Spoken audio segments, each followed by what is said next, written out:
মই সেইটো নাজানো, মই গৌৰৱ গগৈৰ বক্তব্য শুনাও নাই, কিন্তু মই এইটো বিচাৰিম যে যি বক্তব্যই হিমন্ত বিশ্ব শৰ্মা বা RSS আৰু বিজেপিক সহায় কৰে সেই বক্তব্য আমি সকলোৱে উঠাই দিওঁ।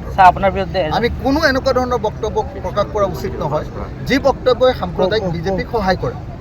ৰেজাউল কৰ্মৰ এই বক্তব্যই সাম্প্ৰদায়িক বিজেপিক সহায় কৰিব।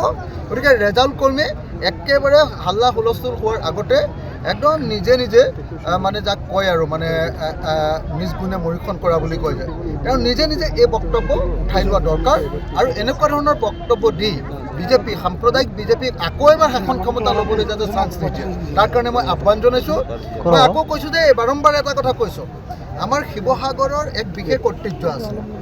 মই শিৱসাগৰৰ বিধায়ক, মই শিৱসাগৰক কিয় ধুবুৰী কৰিবলৈ দিম? ধুবুৰীৰ মানুহে কিয় শিৱসাগৰ কৰিবলৈ দিব? ধুবুৰীৰ নিজস্ব ইতিহাস নাই জানো? নেতাই ধুবুৰী ঘাট আছে, হয়নে নহয় কওক আপোনালোকে?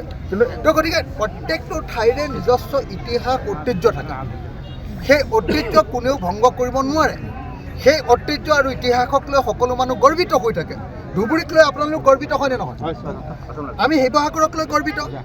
মোৰ শিৱসাগৰক বেলেগ এটা ঠাই বনাই দিম বুলি ক'লে মই কিয় মানি ল'ম? গতিকে এনেকুৱা ধৰণৰ কথা কেতিয়া মই গৌৰৱ গগৈৰ বক্তব্য শুনা নাই কাৰণে মই সঁচাকৈ শুনা নাই। আপোনালোকে দেখিছে মই প্ৰত্যেক দিনাই যোৱা এসপ্তাহ ধৰি অকল নামনি অসমত ঘূৰি আছোঁ। গতিকে মই সঁচাকৈ শুনা নাই, যিটো শুনা নাইতো মই ক'ব নোৱাৰোঁ।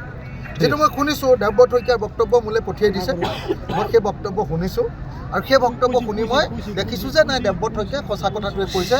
মোৰ আজিৰ বক্তব্যৰ যিটো কথা, দেৱব্ৰত শইকীয়াৰ বক্তব্যৰো একেটা কথাই। আমাৰ কথাটো হ'ল আমি শিৱসাগৰ কৰি ৰাখিম, আমি ধুবুৰী কৰি ৰাখিম। কংগ্ৰেছ আৰু ৰাইজৰ দলৰ যি মিত্ৰতাৰ কথা চলি আছে সেইটো যদি শেষত গৈ নহয় তেতিয়াহ'লে কি হ'ব? ৰাইজৰ দলৰ ভূমিকাটো কেনেকুৱা হ'ব আৰু ৰোলটো কেনেকুৱা হ'ব? নাই, কংগ্ৰেছ আৰু ৰাইজৰ দলৰ এলায়েন্স হ'বই। আমি বিৰোধী দলবিলাকে এলায়েন্স কৰিবলৈ বদ্ধপৰিকৰ। ঠিক আছে, এই মাহৰ ভিতৰত 31 জানুৱাৰীৰ ভিতৰত আমাৰ এলায়েন্স কমপ্লিট হ'ব।